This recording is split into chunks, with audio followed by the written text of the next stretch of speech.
Welcome to Dreamy Old Stories. Here we tell slow and gentle tales from history. Stories that calm your mind and help you fall asleep. If you enjoy the journey, don't forget to like, comment, share, and subscribe.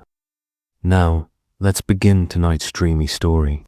Tonight's story begins in a quiet corner of history, a place that is rarely visited in a rush. There is no battlefield here, no great speech echoing through stone halls, no sudden turn of fate. There is only a table near a window, a piece of papyrus resting on the wood, and in a steady human hand, a slender reed pen waiting to touch the page. The moment is unremarkable. That, of course, is exactly why it matters. Before the quill became the familiar symbol of writing, before feathers dipped in ink filled the margins of medieval books, there was the reed. Simple, hollow, and unpretentious. It grew quietly along the edges of rivers and marshes, leaning with the wind, unnoticed by most. To the scribe, however, it was a tool of thought, a bridge between the mind and the page. The reed pen did not announce itself. It simply worked, day after day. Let us settle into that world slowly, long before paper became common in Europe, long before leather-bound books lined shelves. Writing materials were fragile things. Papyrus cracked if handled too roughly. Ink dried too quickly or spread too slowly. Every small movement of the hand mattered. In these early writing rooms, there was no rush. Speed was not admired. Accuracy was quiet and patient. The reed pen, often cut from river reeds that grew tall and straight, was shaped with a small knife. The tip was sliced at a careful angle. A narrow slit was drawn up the center to help the ink flow. This was not done by a machine or by someone trained for years. It was done by whoever needed the pen. A scribe might prepare several at the start of the day and keep them nearby, knowing that a tip would dull as the hours passed. The ink itself was usually a simple mixture: soot from a lamp, gum from a tree, water from a jug that had been sitting quietly all morning. There were no labeled bottles, no factory stamps. Every batch differed slightly. Some inks were darker. Some faded sooner than expected. A few misbehaved entirely. The reed pen accepted all of this without complaint. In ancient Egypt, where the reed pen found one of its earliest and longest homes, scribes sat on low stools or cross-legged on the floor. Their tools were kept in shallow wooden pallets with small wells for ink and a slot for the reed. Writing was not dramatic. It was repetitive. It was steady. The work involved land records, grain counts, temple offerings, letters between officials, and lists that stretched on with the same words repeated again and again. The reed pen moved back and forth, leaving thin, deliberate strokes behind. The scribe was not glamorous. He was respected, yes, but he did not command armies or rule cities. He recorded what others had already decided. The reed pen suited this role perfectly. It did not draw attention to itself. It allowed thoughts to pass through it and settle quietly onto the page. As the centuries drifted on, the reed pen traveled far beyond Egypt, across the Near East, into Greece, across the Roman world. It crossed borders without ceremony. No one held a parade for it. The reed simply worked wherever it was needed. In Greek writing rooms, the reed scratched against papyrus and parchment alike. Philosophers dictated to students. Accountants noted expenses with weary precision. Teachers corrected the same mistakes they had corrected the year before. The reed was always there. It did not mind being used for poetry in the morning and tax records in the afternoon. By the time Rome spread its roads and laws across Europe, the reed pen had already earned its quiet place at the writing table. Roman clerks used it to issue orders, update census lists, and draft legal notices that would be nailed to public boards. Most people who read those notices never once thought about the pen that formed the letters. That was perfectly normal.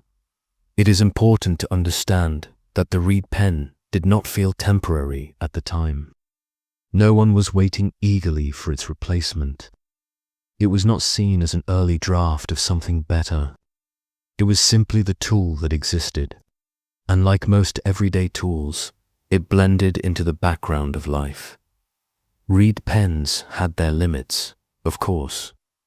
On some surfaces, especially thicker parchment, they wore down quickly. The tip softened. The lines grew uneven. A careful hand could manage this. An impatient one could ruin a page in a few strokes. A scribe learned to pause often, dipping the pen again, adjusting the angle, trimming the tip with a knife that had been sharpened so many times it was thin and narrow itself. There was a rhythm to it. Write, pause, dip, continue. The rhythm shaped the pace of thought. Ideas arrived slowly because the pen moved slowly. Sentences grew longer because stopping too often broke the flow. Corrections were rare. There was no erasing. A mistake was either crossed out or quietly ignored. In monasteries of the early medieval world, the reed pen was part of a broader stillness.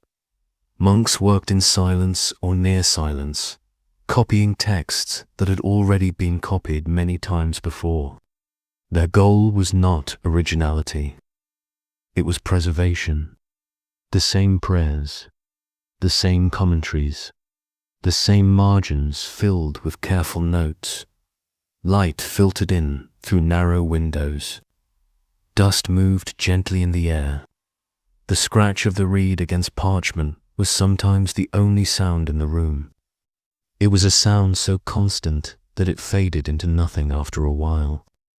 The monks likely stopped noticing it. The reed pen became an extension of the hand, and the hand an extension of the text. Outside the monastery walls, everyday scribes worked in small urban offices or at wooden desks near open doors. The smell of ink mixed with the smell of bread baking nearby. Voices drifted in from the street. The reed pen kept moving regardless. It did not mind interruptions. It did not demand perfect conditions. One quiet advantage of the reed was its availability. Feathers required birds, careful cleaning, curing, and shaping. Reeds grew freely in many parts of the world. A person with a knife and a few minutes could make a working pen at the water's edge. This simplicity helped keep writing within reach of small offices, traveling officials, and modest schools. The reed was also honest, in a way. It left exactly what the hand guided it to leave. It did not glide over flaws. It did not hide hesitation. If the hand trembled, the line showed it. If the writer paused too long, the ink pooled into a dark spot. The page did not lie. Over time, as writing shifted from papyrus to parchment in many parts of Europe, the reed pen began to show what it could not do well. Parchment was tougher. It pushed back. Reeds splintered. The tips blunted more quickly. Writers adapted, as they always do. They pressed lighter. They cut pens more often.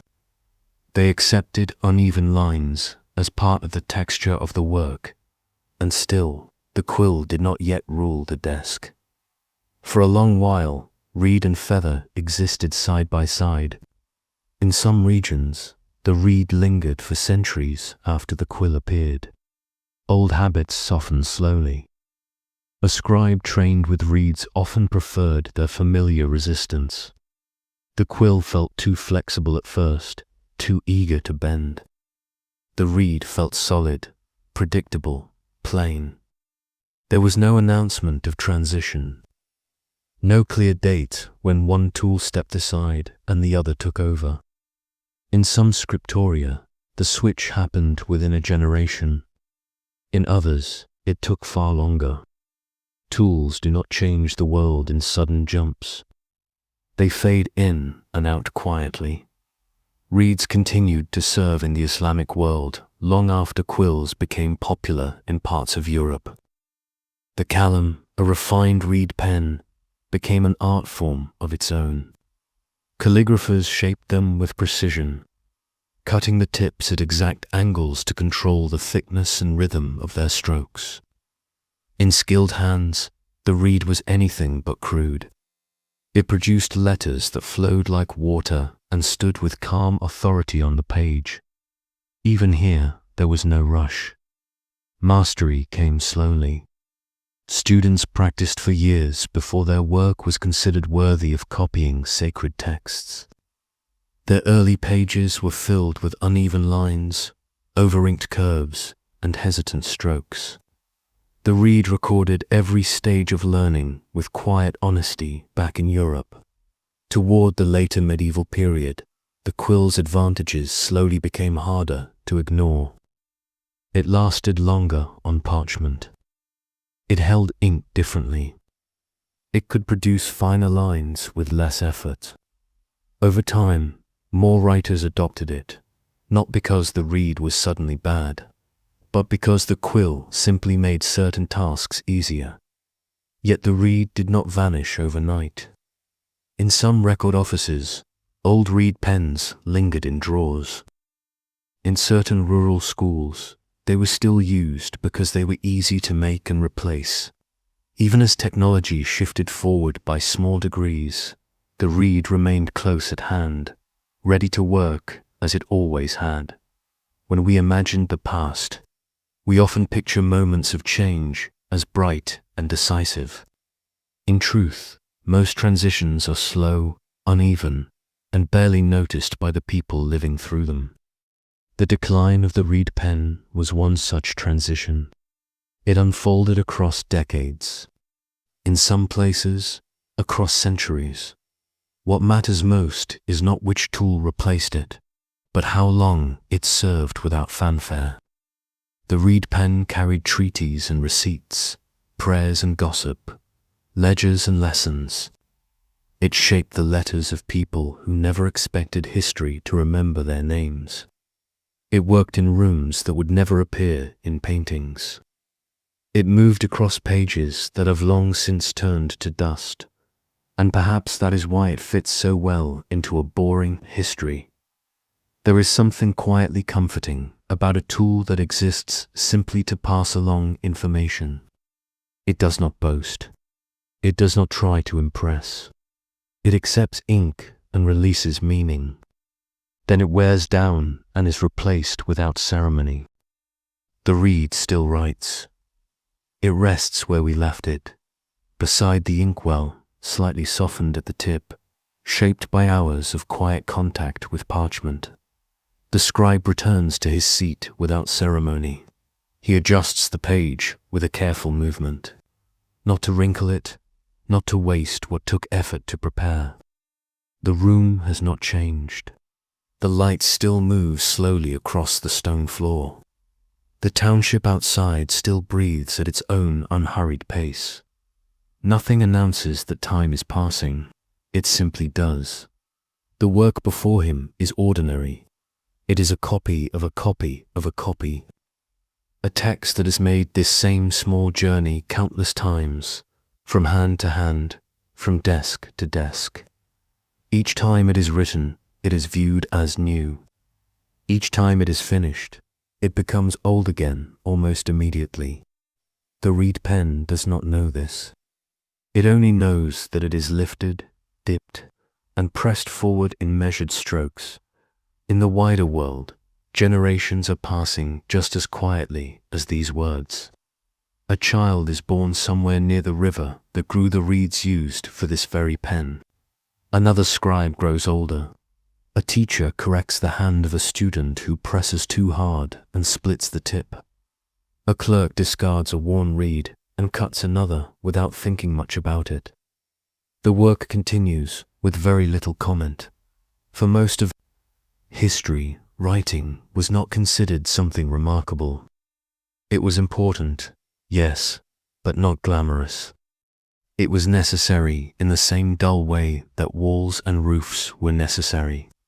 Without writing, systems collapsed. With writing, they functioned. That was all most people needed to know. The reed pen became part of this invisible structure. It moved quietly within the machinery of daily life. It tallied grain in storage rooms that smelled of dust and dried wheat. It marked debts beside shop counters worn smooth by years of leaning elbows. It traced names into registers that only a few eyes would ever read. In schools, children practiced their letters under patient supervision. Their reed pens scratched unevenly at first. The strokes were stiff, ink blotted where there should have been space. Teachers corrected grip and angle with soft words or tired sighs. The reed offered no shortcuts. Learning was slow because the tool demanded patience. Some students grew to love the feel of it. Others never did. To most, it was simply part of the task, a necessary inconvenience attached to learning itself.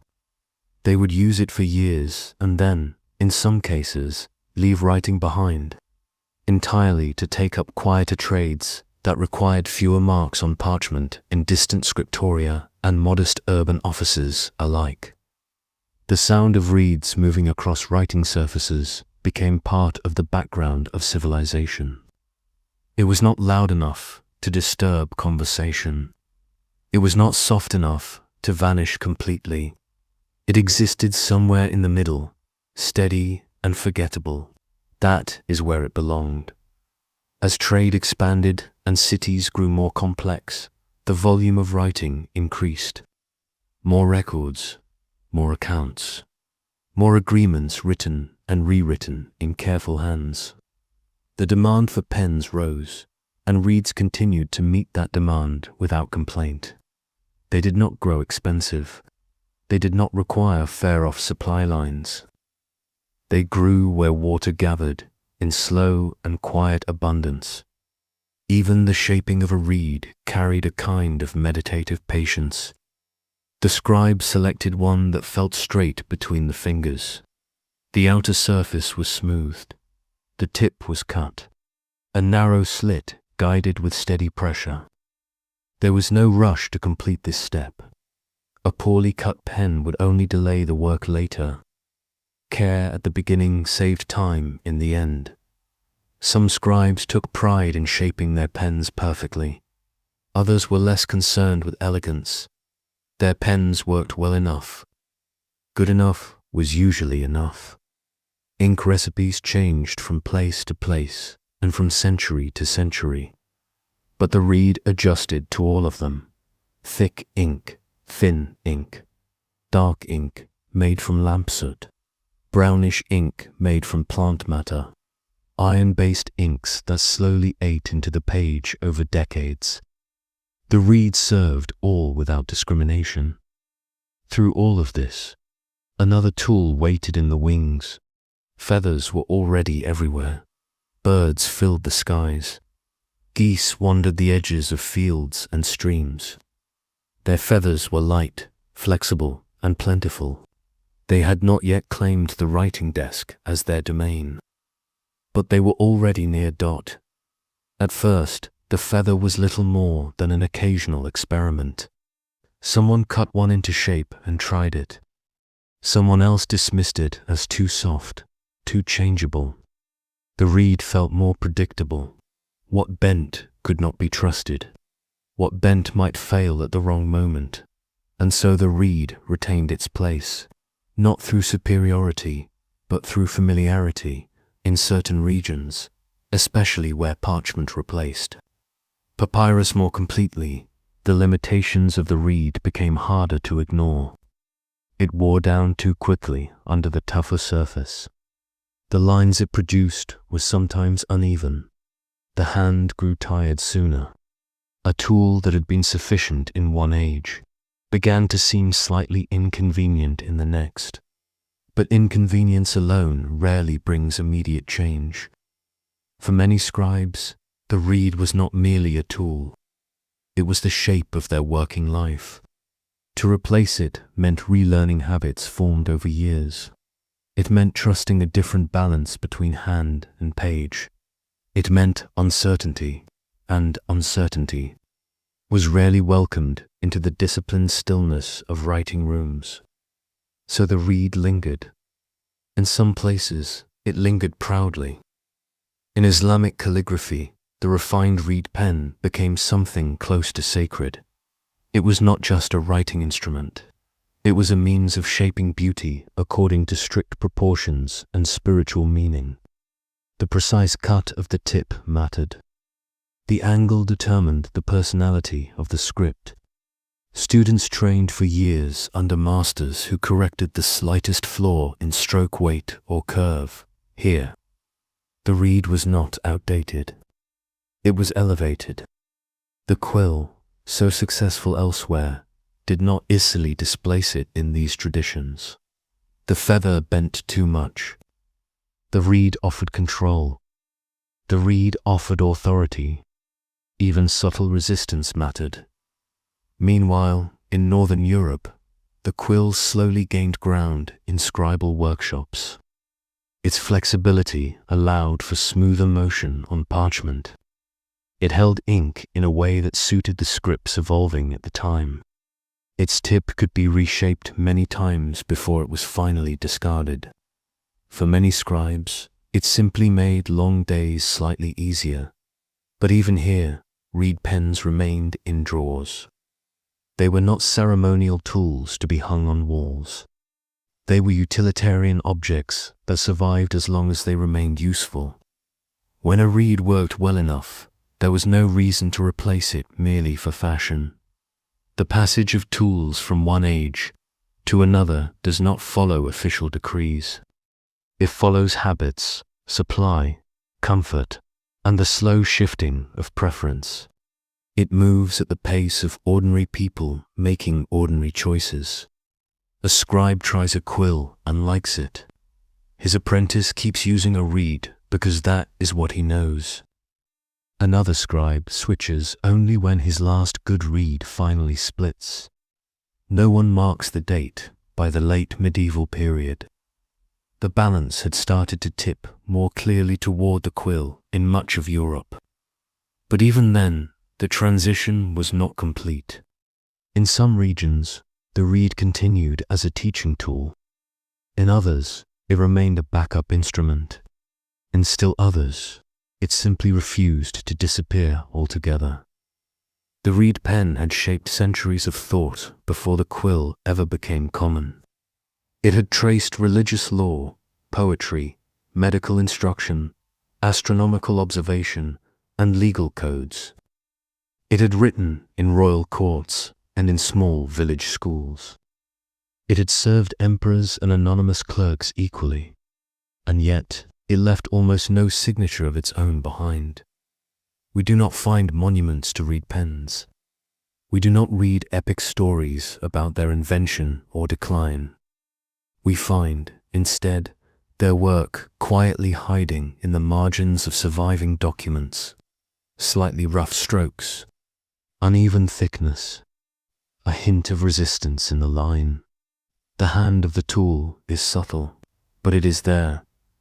Archaeological finds sometimes reveal writing palettes with worn grooves where reeds once rested, tiny knives turned blunt with repeated trimming, dried ink stains that no longer match any shade used today. These small objects speak more softly than statues, but they speak with honesty. They tell us that civilization is built not only with grand ideas, but with countless repetitive motions. Hand dips pen. Pen touches page. Word follows word. Page follows page. Century follows century. The quill did not overthrow the reed, in any dramatic moment. It did not arrive with banners held high. It slipped into use gradually, finding favor not because it was revolutionary, but because it was practical. Many scribes accepted it without much thought. They used what worked. The reed, meanwhile, sank slowly into the background, not entirely gone, just less visible. Like many older tools, it lost its central place without losing its meaning entirely, even after the quill became standard in many parts of Europe.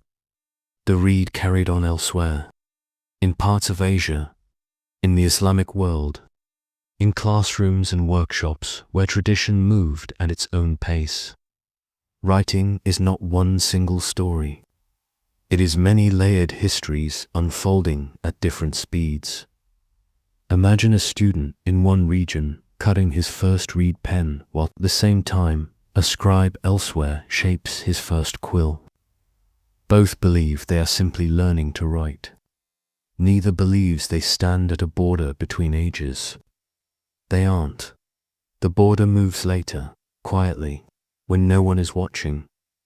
As the reed pen's central role slowly diminished in some regions, it did not resist. It simply continued working wherever it was invited to work.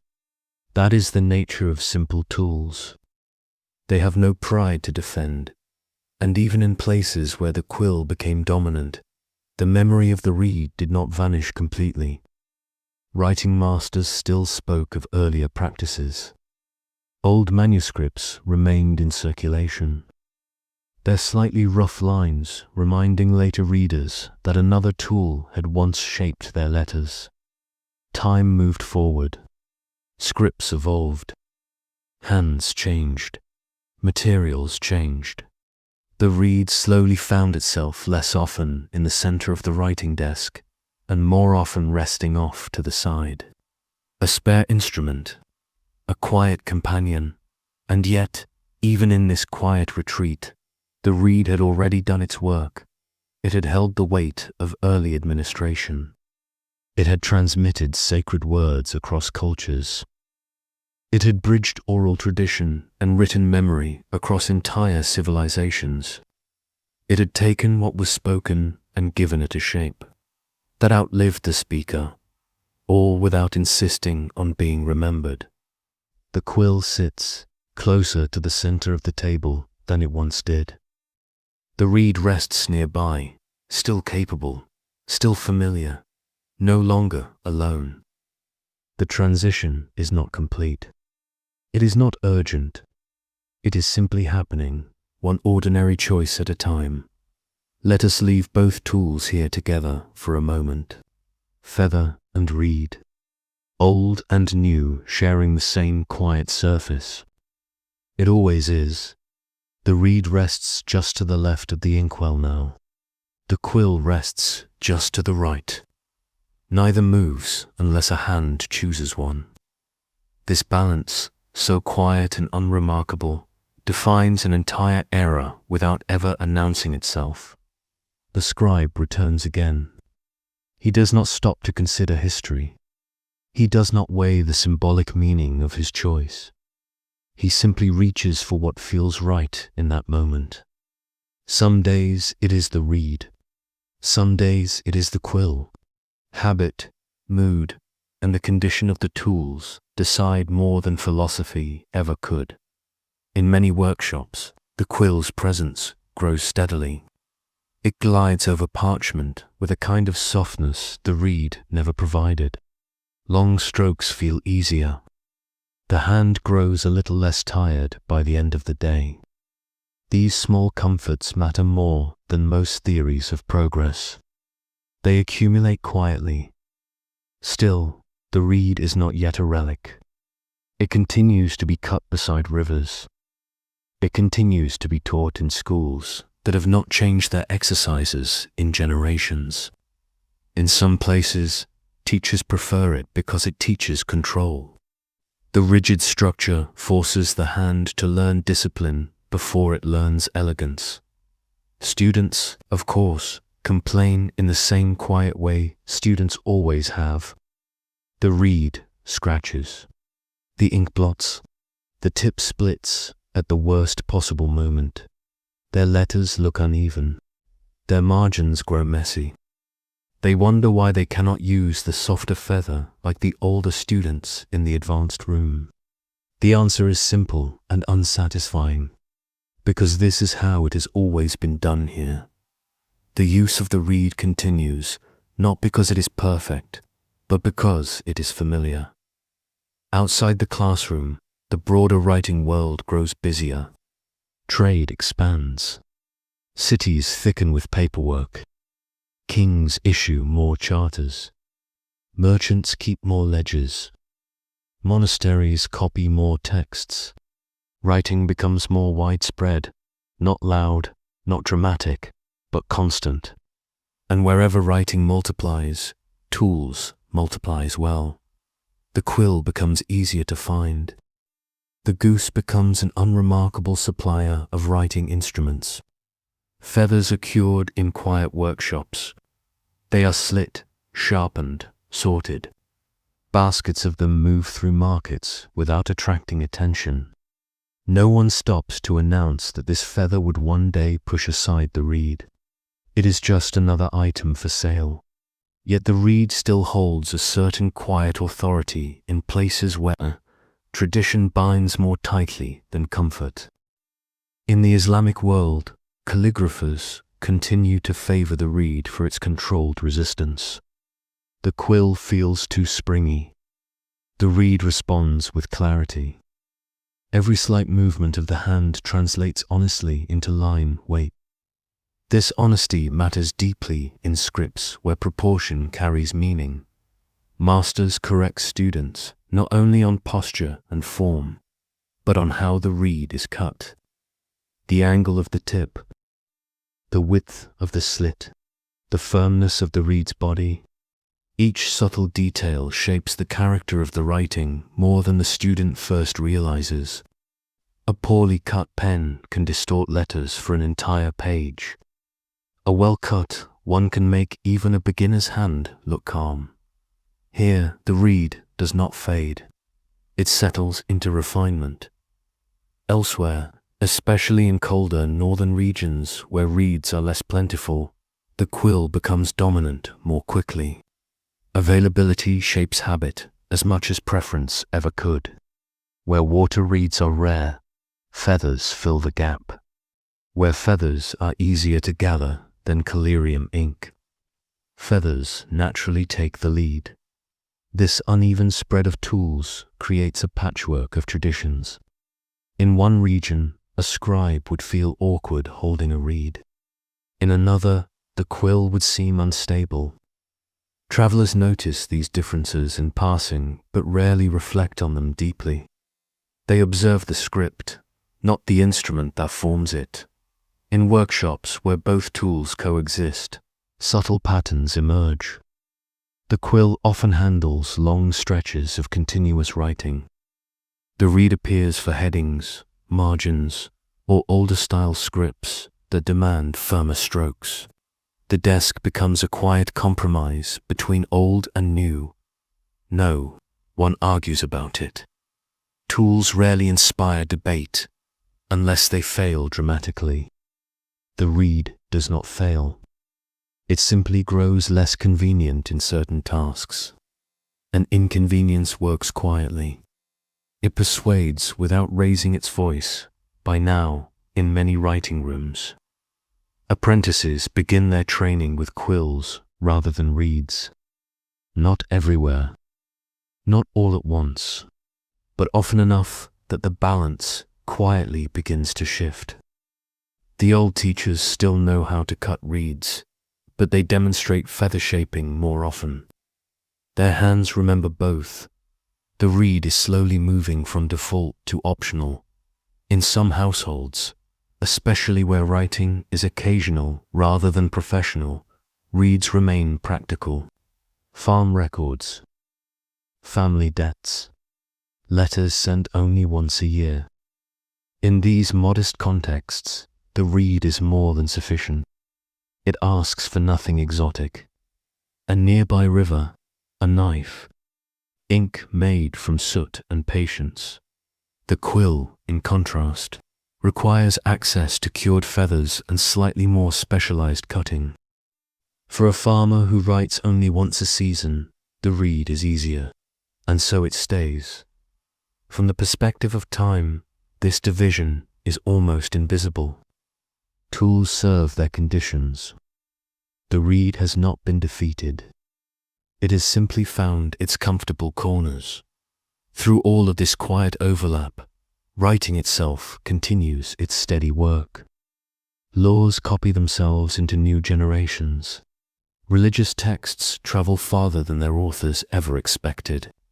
Personal letters carry ordinary joys and complaints across muddy roads and uncertain seas. Most of these words are never meant to be preserved for centuries. Many of them are. The reed plays its part without any knowledge of legacy. In monasteries, the quill now appears more often than the reed. Parchment favors it. Long copying sessions favor it. Scripts evolve to suit it. The flowing curves of later medieval hands owe as much to the flexibility of the quill as to any artistic choice. The tool shapes the text just as the text shapes the tool. But in the corners of these same monasteries, old manuscripts copied with reeds still line shelves. Their strokes look slightly heavier. Their edges gather dust at the same slow pace as every other book. The monks do not think of them as artifacts. They are simply older copies of the same words. And so, quietly, the reed begins to accumulate age instead of dominance. Age is not the same as a it is simply time moving through an object. The transition does not feel like a loss to those living within it. Few scribes mourn the reed when they adopt the quill. Fewer still celebrate the quill as a triumph. They notice that their hands ache less. They notice that their lines look smoother. They notice that fewer pages are spoiled by sudden splits. These are small mercies. They accept them and continue working. If anyone does think of the reed at all, it is usually with faint practicality. The old tool still works. Keep a few nearby. You never know when you might need one. This quiet practicality protects the reed from complete disappearance. In some towns, official record offices keep both kinds of pens on hand. Reeds are cheaper. Quills last longer. Clerks use what happens to be available on any given morning. The ledgers do not care which tool shaped the letters inside them. The balance of accounts remains unchanged either way. Over time, the number of hands trained exclusively on reeds grows smaller. The number trained exclusively on quills grows larger. The overlap generation thins. But there is no exact boundary where one stops and the other begins. History does not divide itself into neat shelves. In art, the reed and the quill leave different signatures. The reed favors sharper contrasts in thick and thin lines when cut at certain angles. The quill produces softer curves and more gradual transitions. Later viewers sometimes imagine these stylistic shifts as intentional artistic revolutions. Often, they are simply the quiet influence of changing tools. The reed becomes associated with earlier scripts. The quill becomes associated with later ones. Eventually, scholars looking backward use these differences to help date manuscripts. They study strokes that once seemed unimportant. They draw conclusions about hands long gone.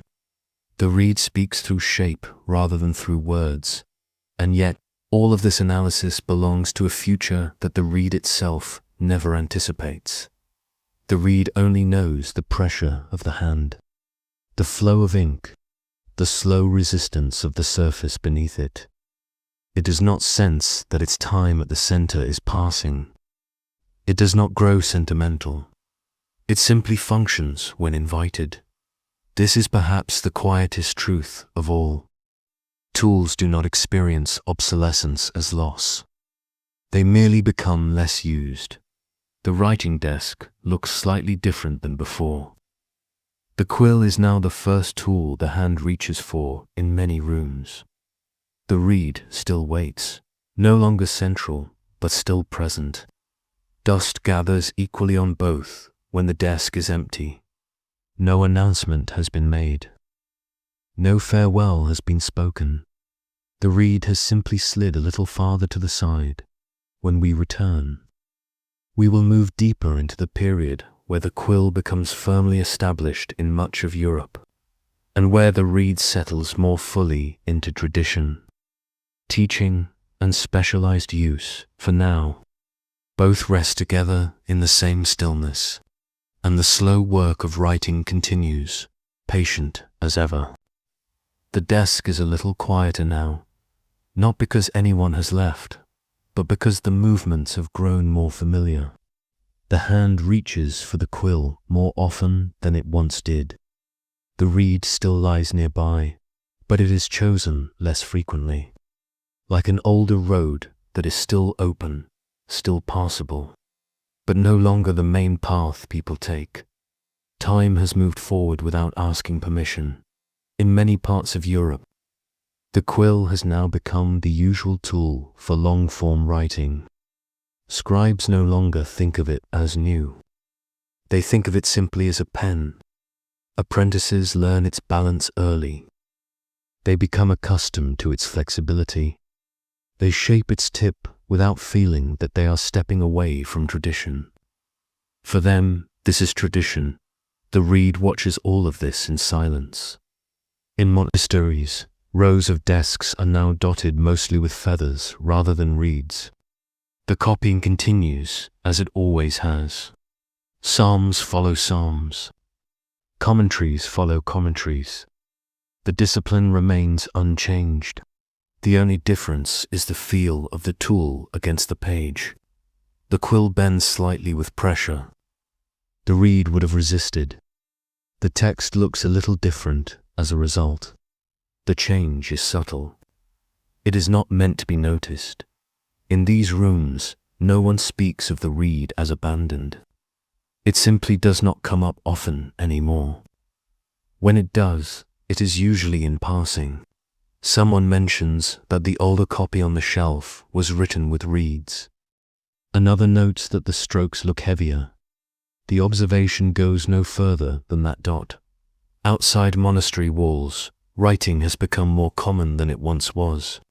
Records expand. Markets grow more complex. Contracts multiply. The quill sells itself naturally into this expanding world. Its durability makes it well suited to long days of repetitive work. Clerks no longer pause as often to reshape their tools. The pace of documentation grows slightly faster. Not enough for anyone to remark on it.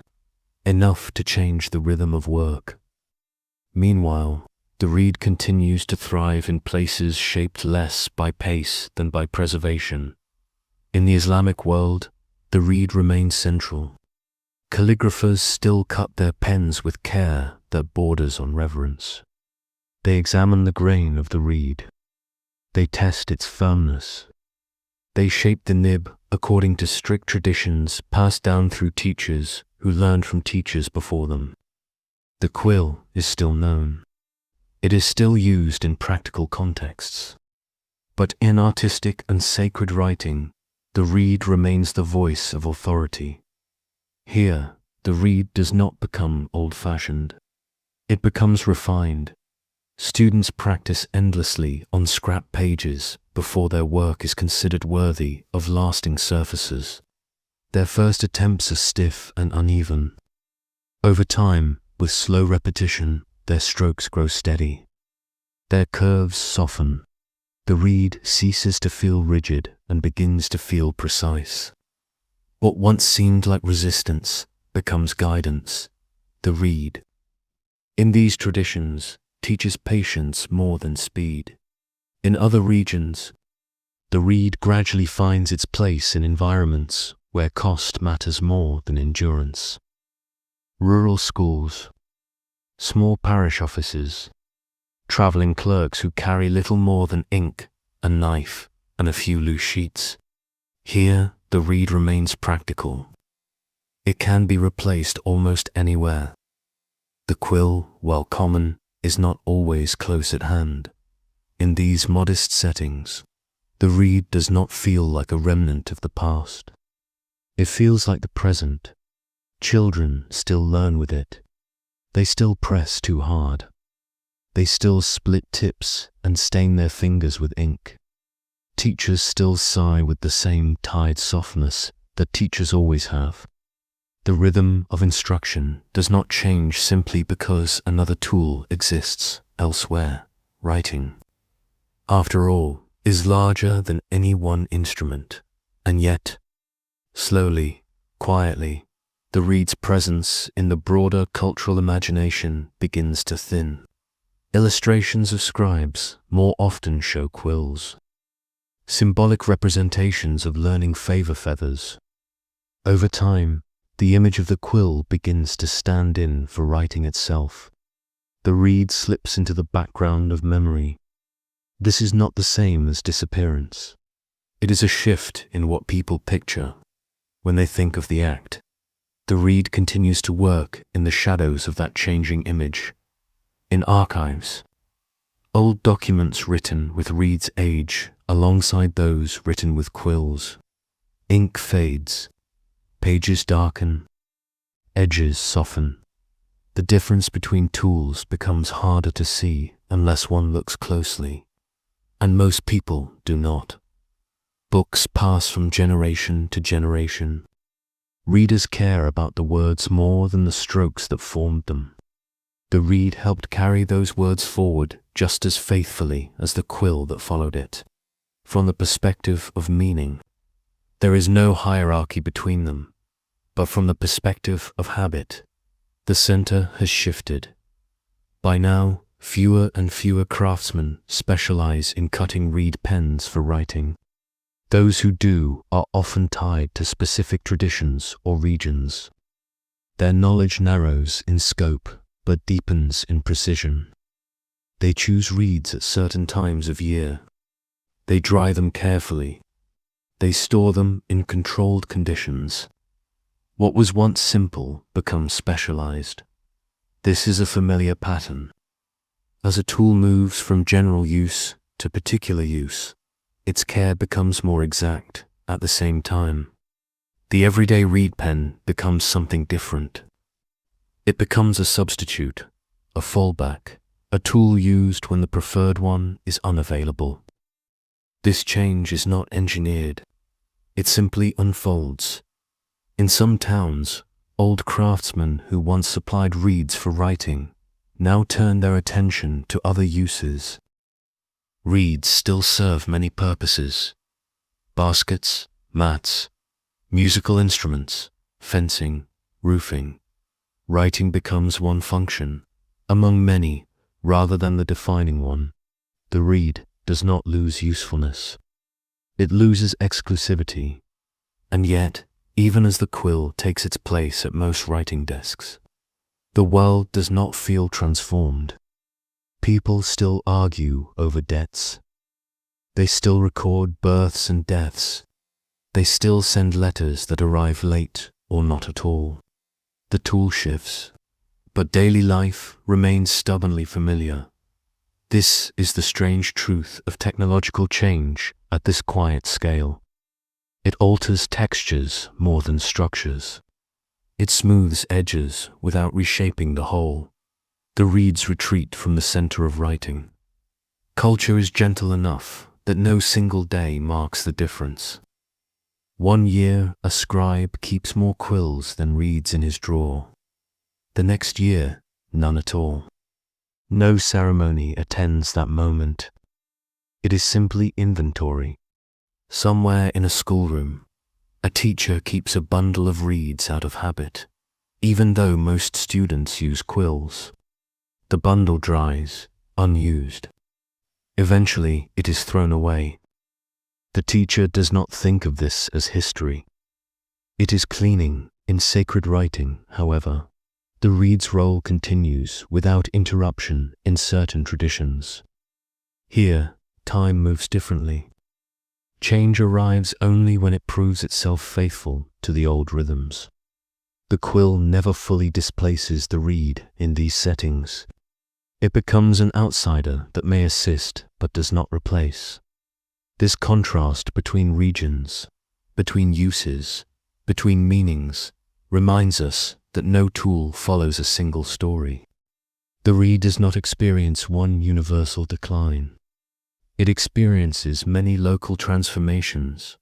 In some places, it fades into memory. In others, it becomes tradition. In still others, it remains simple and ordinary, all at once. And so, even as the quill becomes deeply woven into European writing culture, the reed continues to shape texts elsewhere with undiminished authority.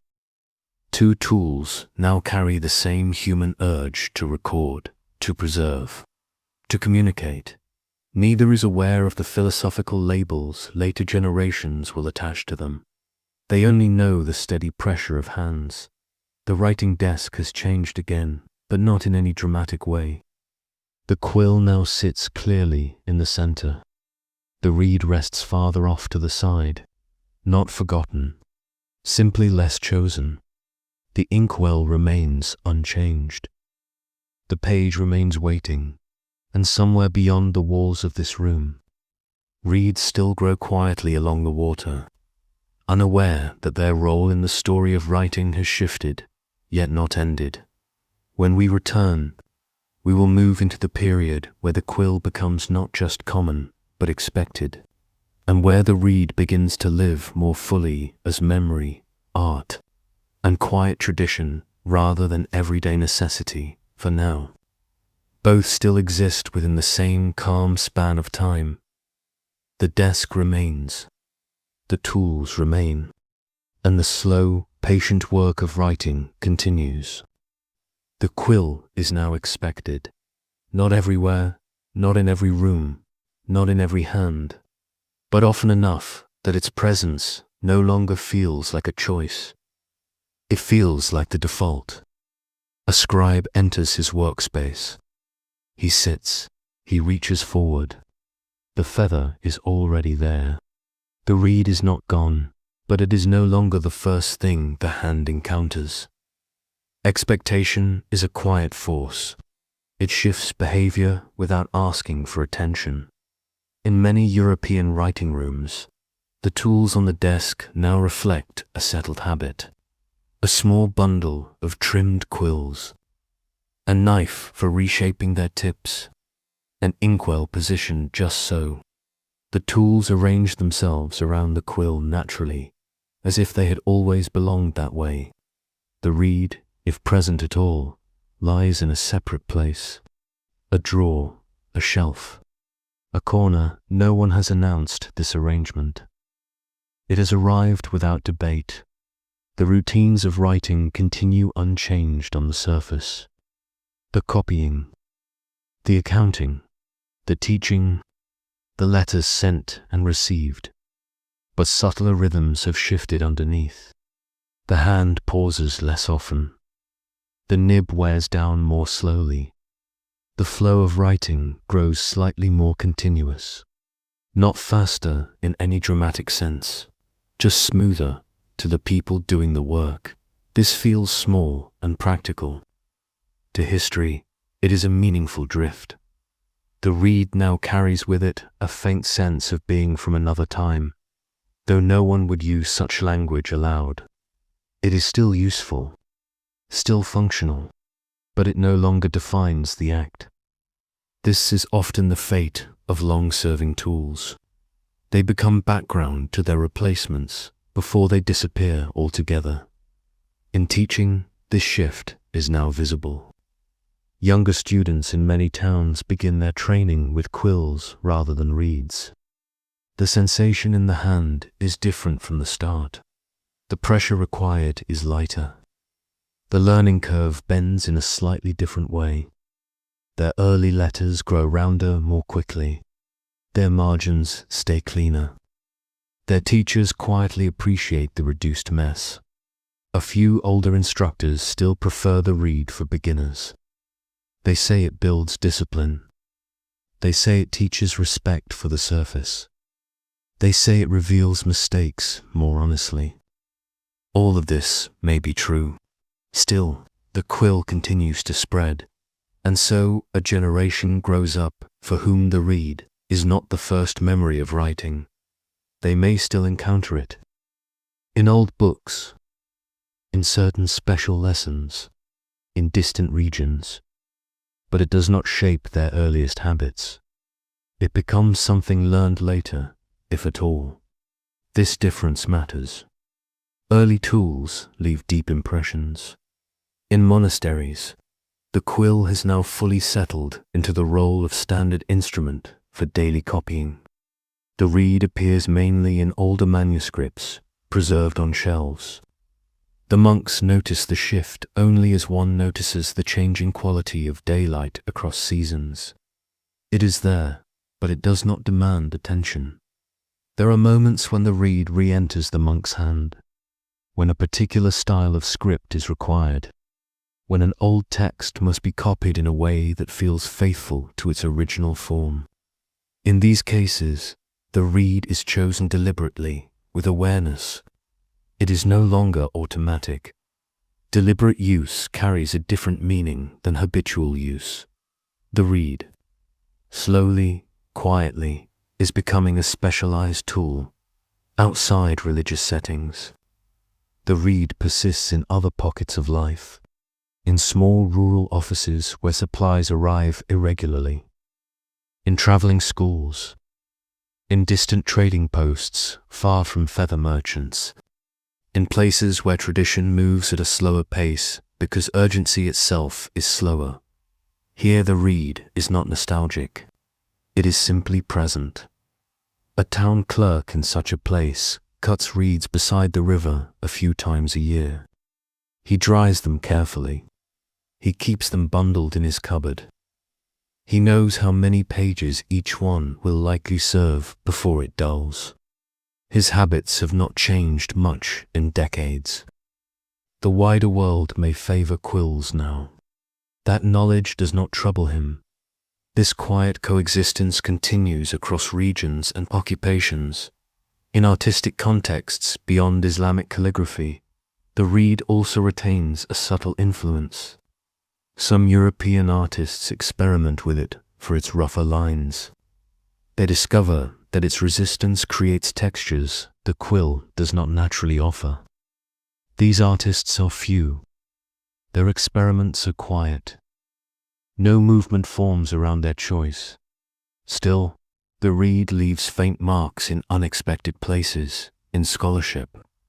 Later centuries will look back and trace the differences in pen strokes with careful attention. They will use the thickness of lines, the angle of certain curves, the saturation of ink to determine which tool was likely used. From this, they will infer time, place, and sometimes even training lineage.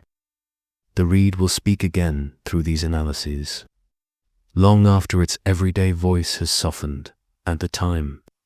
None of this is visible from within. For the people using these tools, there is only work to be done. The quill now shapes most of the documents that define governance in Europe: charters, deeds, laws, agreements. These papers pass through many hands. They travel far beyond the writing rooms that produced them. They change lives. They settle disputes. They confirm ownership. The reed once did this work. Now the quill does. But the words themselves behave the same way in personal writing. Too, the quill becomes the familiar instrument of emotion and routine. Letters between family members, notes between merchants, records of payments and promises. None of these words feel any different because of the tool that formed them. The quill is invisible in use, just as the reed once was. As the quill settles into expectation, the reed settles into memory in many urban centers. Craftsmen who once made reeds for writing now see their demand fall. Some shift to other reed-based goods entirely. Others keep a few prepared for specific customers who still request them. Their work narrows. Their expertise becomes rarer. Rarity does not mean extinction. It means concentration. The reed, now less central, gathers meaning where it remains. In calligraphy schools, in traditional teaching, in regions still shaped by older patterns of trade and life. In these places, it carries continuity rather than convenience. Continuity has its own weight, even as the quill's image grows stronger in books, paintings, and symbols of learning. The reed continues to shape countless lines that never appear in illustrations at all. It writes in practical shadows, in registers that will never be bound beautifully, in notes that serve a moment and then vanish. The world of writing is always larger than the world of display. At the edges of that world, the reed still works. The shift from reed to quill also quietly affects the pace of production. With fewer interruptions for trimming and reshaping, the quill allows slightly longer sessions of uninterrupted writing. This does not transform society overnight, but it nudges it. More pages completed in a day, more records kept, more opportunities for errors and corrections. Both. The texture of daily documentation becomes subtly denser. The reed's slower rhythm once enforced frequent pauses. These pauses shaped thinking as much as they shaped ink flow. With the quill, those enforced pauses become less frequent. Thought moves a little more continuously across the page. Whether this is improvement or merely difference is not something the scribes debate. They use what works, and what works is what lasts, by now. In many European towns, a young clerk may reach adulthood without having ever cut a reed for writing. He may know what it is. He may have seen one, but his hands know feathers. The balance of a quill, the way it bends and springs slightly as it moves, the reed has become, for him, something from earlier books rather than from present practice. This change is quiet, but it is real, yet in other parts of the world. This same clerk's counterpart may be shaping reeds with the same motions his great-grandfather once used. He may never touch a quill in his life. The world remains uneven. It always does. There is no single moment when the reed can be said to have ended. Instead, there are countless small moments when someone chooses not to use one. Each of those choices is unremarkable on its own. Together, they reshape an age. The desk before us reflects this quiet consolidation. The quill now lies where the hand most naturally falls. The reed rests farther away. It is still capable. It has not been damaged or discarded. It simply waits in a different posture than before. Waiting is something the reed does well. It waited in riverbed before it became a pen. It waited on desks while it served quietly for centuries. Now, it waits in the background, still part of the room, still part of the story, no longer at the center. When we return, we will continue forward into a time when the reed becomes even more strongly associated with tradition, art, and teaching rather than everyday record-keeping, and when the quill's dominance grows ever more settled. For now, both tools remain under the same soft light. One expected, one remembered. The ink still glistens in its well, and the page continues to wait as it always has.